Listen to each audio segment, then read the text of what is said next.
మన రక్షకుడైన యేసుక్రీస్తు నామములో అందరికీ వందనాలండి. ఈరోజు దేవుని మాటలు ప్రసంగి గ్రంథము 7వ అధ్యాయం 24వ వచనం. సత్యం అనేది దూరముగాను బహులోతుగాను ఉన్నది, దాన్ని పరిశీలన చేయగలవాడెవడు? ప్రియమైన దేవుని బిడ్డలారా, ఎప్పుడన్నా ఆలోచించారా? దేవుని వెంట మనం పరిగెడుతూ ఆయన మనం అడిగింది ఇస్తే చాలు అనుకుంటారు. కానీ దేవుడే కొన్నిసార్లు అనుకుంటాడంట, ఏమని?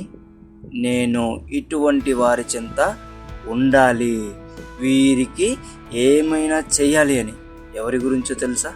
సత్యం కోసం పోరాడే వాళ్ళ గురించి, సత్యం కోసం నిలబడే వారి గురించి, సత్యంలో నడిచే వారి గురించి దేవుడు ఇలా అనుకుంటాడంట. దేవుని బిడ్డలారా, ఈ లోకంలో అన్నిటి కోసం పోరాడతాం, అన్నిటి కోసం నిలబడతాం, అన్నిటినీ సంపాదించుకుంటాం. అయితే సత్యాన్ని సంపాదించుకుంటున్నావా? సత్యం కోసం నిలబడుతున్నావా? సత్యం కోసం పోరాడుతున్నావా?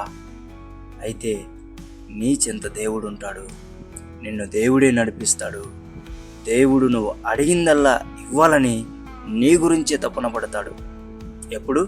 సత్యం కోసం నిలబడు, సత్యం కోసం పోరాడు, సత్యంలో నడువు. దేవుడు నీకు తోడైండునుగాక. ఆమేన్. దేవుడి మాటలను దీవించునుగాక. ప్రార్థించుకుందాం. యేసయ్యా, మీకు వందనాలు, స్తోత్రాలయ్యా.